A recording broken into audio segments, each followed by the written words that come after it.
I have read so many interesting things this week.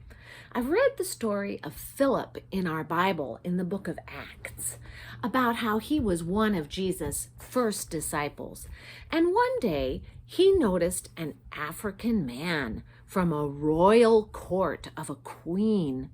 And he was reading his Bible, and he seemed to be a little bit troubled or confused about what he was reading. And Philip, instead of thinking, I shouldn't talk to him, I don't even know him, or something worse like, well, of course that guy doesn't understand what he's reading. No, Philip's first reaction was to be kind and loving and helpful, like what the Apostle Paul wrote in 1 Corinthians 13. Love is patient. Love is kind. Well, Philip went right up to that man and offered to share with him what he had learned about Jesus. He got invited into a royal chariot, and they had a great conversation, a conversation that ended up with that African man changing his life and being baptized, going home and telling a lot of other people about Jesus.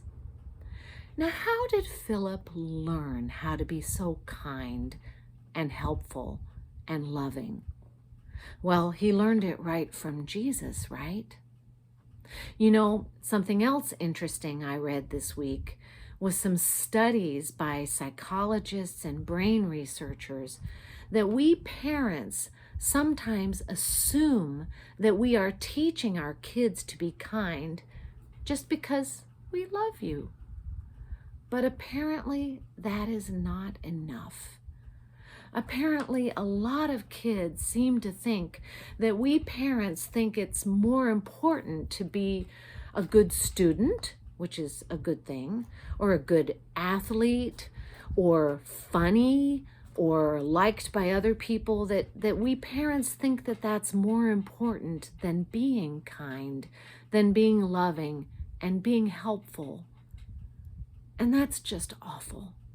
That makes me really sad.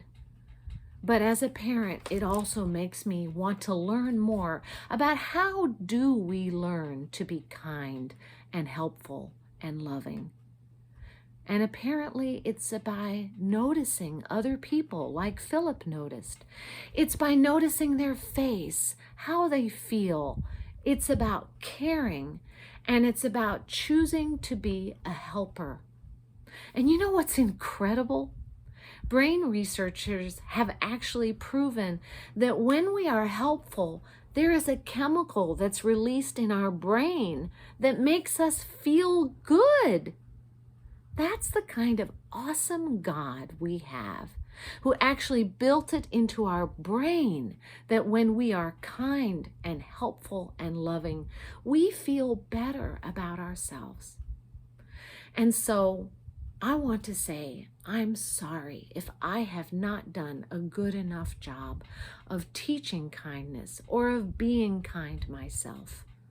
I want to be the kind of disciple that Philip was, and I hope you do too.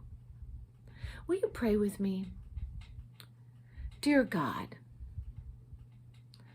help us to notice when others look sad or mad or confused. Help us remember that love is patient and kind. And help us to be more helpful to others. In Jesus' holy name, amen.